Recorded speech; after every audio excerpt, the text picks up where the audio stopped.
So, as you heard, Skool will be introducing tiers. And while that sounds like a good way to increase profits, I suggest that you do not use them unless you are completely aware of how to funnel an already paying audience, as well as meet the criteria that I will list in this video.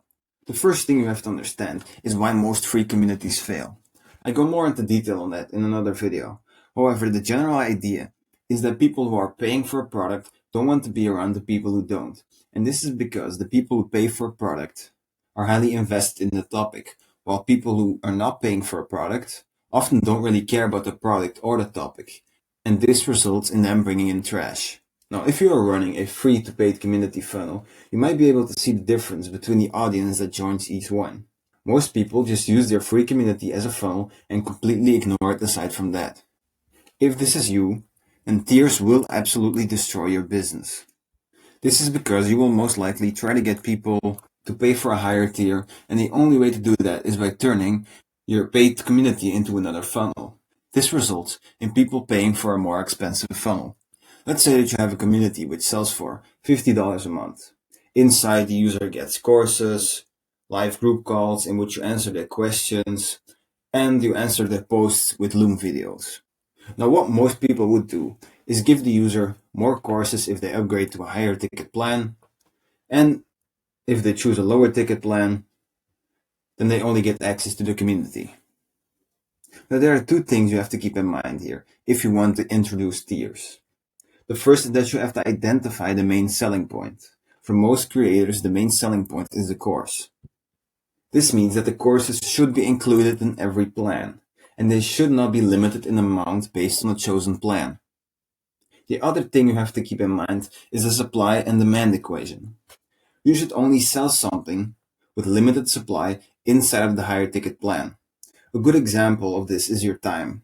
If they pay more, they should receive more of your time. If they pay less, they should receive less. That will result in an optimal plan looking like this. The low ticket plan will be $25 a month.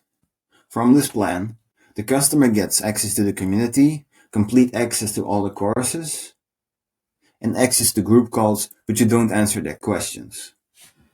The normal plan, which is $50 a month, stays the same. So the customer still gets all the courses, group calls in which you answer their questions, and you respond to them in the community. Now for the high ticket plan, which is let's say $300 a month, they receive all the benefits from the medium plan, but you go on one-on-one coaching calls with them every so often.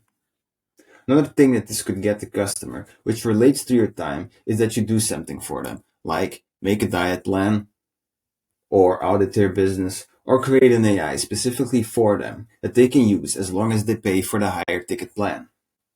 However, if you, for example, create an AI that all the users can use, then you should add it to the low or medium ticket plan. Of course, if that model costs money, then you can always add it into a higher tier. I know that to some people, this might seem like you are missing out on money.